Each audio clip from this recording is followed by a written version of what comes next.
This is a Sports Catastrophe production. Hey there, Heather Ho, there's Jeff Cutter Diamond. Welcome you to another Sports Catastrophe on this day. This will actually be the second last brand new on this day that I will ever do because there's one for December 31st and that's going to be it.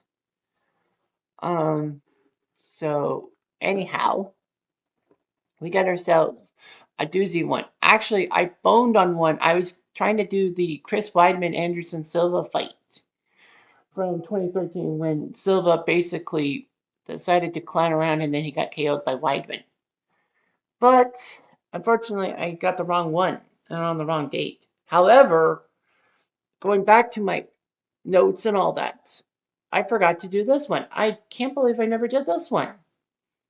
It's like a certain birthday boy coming up shortly. But anyhow, this is big. On this day, December 28th, in the year 1958, was one of the greatest NFL championship games of all time. Not the Super Bowl. This is pre-Super Bowl. It was the Baltimore Colts and the New York Giants facing each other. Both teams were 9-3 and won their divisions. The winner of each division, the East and the West, would meet in a one-game playoff. And all that. This was actually televised, the first major NFL championship game televised across the nation by NBC.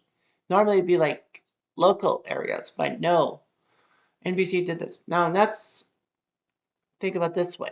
Think of it this way. Things in 1958 were a whole lot different than 2024. In the sports world, obviously, I'm talking about. Anyway, both teams were 9-3. And for the Giants, this was their fifth straight winning season. They won an NFL title in 1956. By contrast, in 1958, this was Baltimore's second winning season since their founding in 1953. Now, a lot of NFL history fans will know that there was a team in Baltimore. There was a team in Baltimore called the Baltimore football. They came over from the AAFC, the All American Football Conference. All that. Well, the Dallas Texans in the 1950s team that only won one game broke up and then they went to Baltimore and all that. But anyway, yeah, it's kind of complicated. Anyway, Baltimore actually were 6-0, the Colts were, before losing to the Giants 24-21 in week 7. The reason why is that Johnny Unitas was actually injured.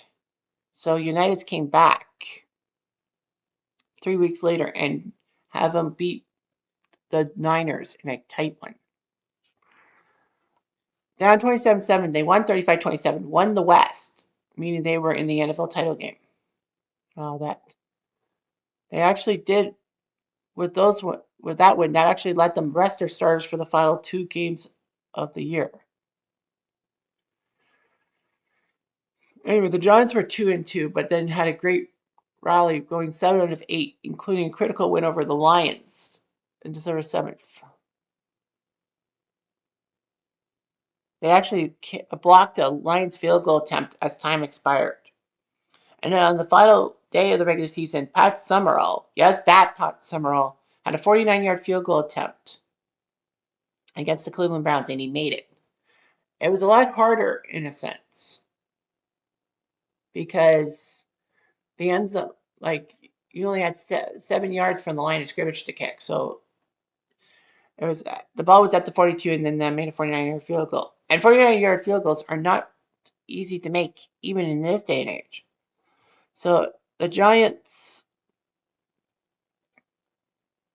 and Browns were tied, but the Giants would have had the tiebreak with Cleveland winning both games, but the rules at the time required a tiebreaker game. And the previous week at Yankee Stadium in -7 Celsius, 20 Fahrenheit weather, the Giants won 10-0. So anyhow, Baltimore were favored by 3.5 points because they had the rest period. So on NBC at Yankee Stadium, when they had football, not the Yankee Stadium we know today, but the Yankee Stadium was built in 1923, remodeled in 1975, and then closed in 2008. Um, the Colts and Giants would play. That was the Giants' home stadium. Was at Yankee Stadium. They once played at the Polo Grounds too, but they moved to Yankee Stadium once the Polo Grounds were not fit for baseball. So NBC had the game with Chris Schenkel and Chuck Thompson, both huge broadcasting names at the time. Chuck Thompson would do a lot of the Baltimore Colts stuff as well, but Chris Schenkel known for bowling and a lot of other sports. Nevertheless, the game got off to a rough start for both teams. Baltimore's first drive saw Giants linebacker and mean old SOB Sam Huff force a fumble while sacking Johnny Unitas. One play later, Don Heinrich, the Giants quarterback, fumbled, and Gino Marchetti, a pretty good player of his own caliber, recovered the ball for Baltimore. So after a few more plays, Heinrich was replaced by Charlie Connerly the rest of the game, and the Ole Miss icon didn't let everyone down all that. Frank Gifford, yes, that Frank Gifford, who was married to Kathy Lee Gifford, fumbled the ball, and Ray Krause of the Colts recovered it. And then they went down the field, and then Alan Amici would have a 2-yard touchdown run. And that would not be the last time you'll hear about Alan Amici. Pat Summerall did kick a field goal. It was 7-3 for the Colts. Unfortunately, Gifford fumbled again, and Don Joyce of the Colts recovered on his own 14. In a 15-play, 86-yard drive, they drove down the field, and Unitas threw a touchdown pass to Ray Berry, making it 14-3.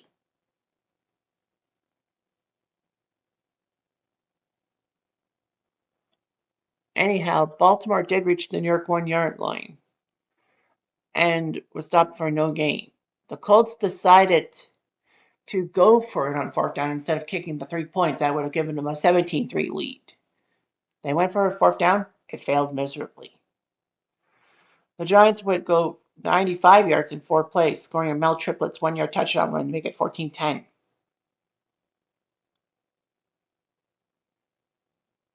Anyway, actually that was huge because there was a play from Connerly to Kyle Rote Sr. down the field, but Rote fumbled the ball at the 25 of the Colts. However, thankfully, Alex Webster of the Giants was the fullback was trailing on the play and managed to recover the fumble, meaning the Giants kept the ball. The Giants would then score a touchdown to take the lead 17-14 when Connerly made a big pass to Bob Schrenkler, and it set up a touchdown pass to Gifford. Baltimore just couldn't do it. They were in scoring chance. They actually had a 46-yard field goal attempt by Bert Rakier, and he missed. They got pushed on a drive to the 27 of the Giants, but Unitas was sacked twice in a row. New York decided to punt with 2 minutes left on fourth and down on their 40. And it ended up being that the Colts had troubles because Gino Marchetti, the star Colts player, defensive player, was hurt. The Colts would take over on their own 14-yard line. They had to go a long way, about 70 yards in my mind, to kick the winning field goal. To kick the field goal to tie or go for the touchdown and the win. And then Johnny Unitas would do something that is now known as the 2-minute drill. He threw 2 incompletions. And then Unitas made a big pass to Lenny Moore, the fullback, for 11 yards on third down. And then threw 3 consecutive passes to Ray Berry, moving the ball to the Giants' 13. With 7 seconds left, Steve Myra came into the game to kick the 20-yard field goal to tie the game. Remember, it was 7 yards from the line of scrimmage. was where you kicked the field goal attempts because the goalposts were on the end line, whereas they're not nowadays. Kick the field goal and it will become the first overtime game in NFL playoff history. People were shocked to know what overtime really was. So anyway, overtime was that first scoring play wins. A safety, a field goal, or a touchdown wins it. Don Maynard, surprisingly, I didn't know he played for the Giants. I know he played for the Jets. But yet Maynard received the opening kickoffs for the Giants and muffed the catch. Fortunately, he recovered it.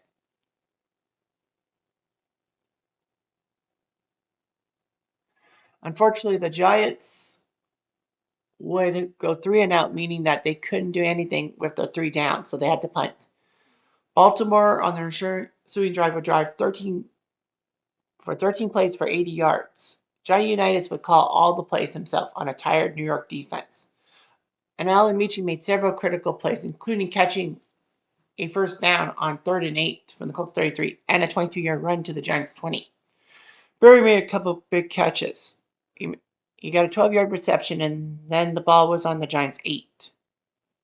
Following a 1-yard run by Amici and a 6-yard catch by Jim Muchnauer, the Colts tight end, Amici plunged on 3rd down over the goal line with 6:45 left in the overtime period to win the game 23-17 and give the Baltimore Colts the NFL title 5 years after they were put in as an expansion team. Now, actually, during overtime, the Colts were on the 8-yard line of the Giants. Someone ran onto the field at Yankee Stadium, causing the game to be delayed.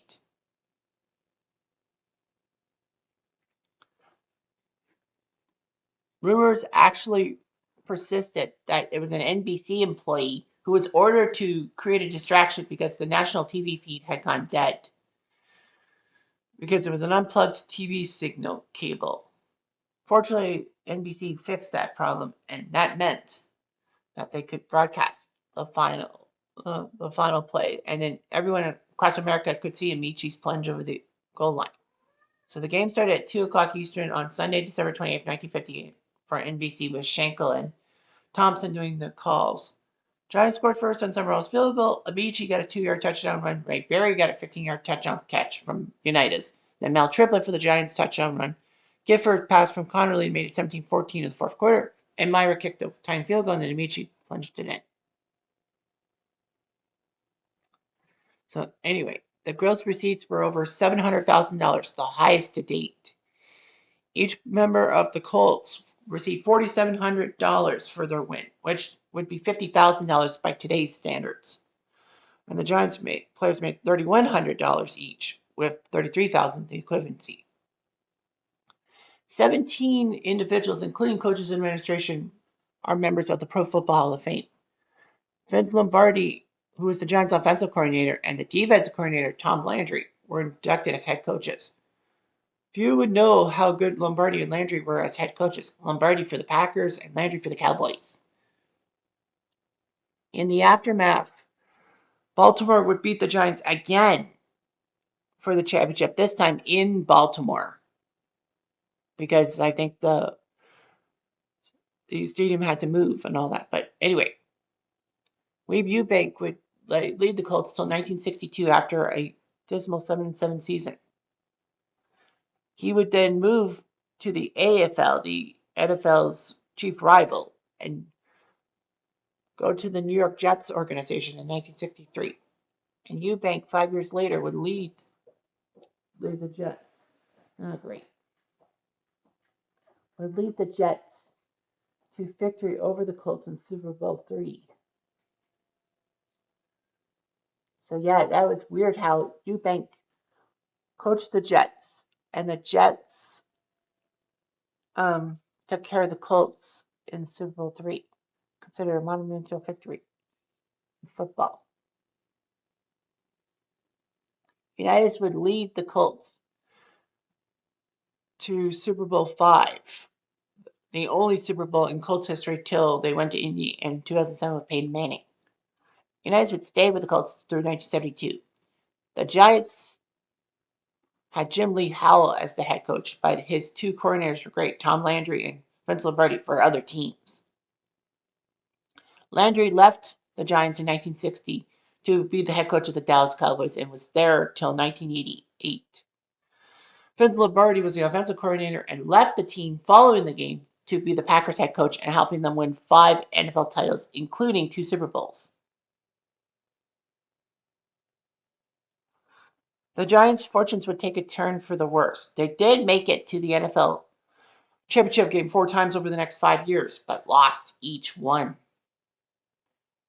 They were just unbelievable. The Giants would not win another playoff game until 1981, which is like unfreaking real that the Giants would be in a dead period. And it all started with the greatest game ever played, as they called it. There's a lot of legacy. 45 million people watch this game on TV in the US. And because of NFL restrictions, the game was blacked out in the New York City area. Still, the impact was huge and all that. The growth of football was huge and all that because it was commonly credited to this game and the popularity on TV. We're getting a turning point in the history of football. The 2-minute drill would be famous for what Unitas did to lead his team down the field for the tying points. And in overtime, it's only one of 3 NFL championship games to go to overtime. Super Bowl 51 went to overtime when the Pats came back from 28-3 down against the Falcons. And Super Bowl 58 is when the Chiefs beat the Niners with 3 seconds left in overtime. And of course, United stated that the players had never heard of overtime before the game. So yeah, they didn't even know about overtime and all that. Well, I mean, no, it was huge and all that. In 2008, they actually did a ESPN thing about this greatest game of ever time, all that. So anyway, that's what happens. So yeah, Johnny Unitas 26 for 40, 361 touchdown and interception. Charlie Connerly coming in for Heinrich, 10 for 14, 187 and a touchdown. Rushing, Amici, 14 runs for 59 yards, 2 touchdowns. The Giants' Ray Gifford had 60 yards, but no touchdowns. Receiving, Barry got 12 receptions for 178 yards, a touchdown. In fact, that 12 receptions actually set a record for most receptions in a championship game until Demetrius Thomas breaking that in Super Bowl 48. 48. So yeah, this was one of the greatest games ever played. If it wasn't for that, football wouldn't be what it is today. You could bank on it. Anyway, I'm Jeff. I'm going to do.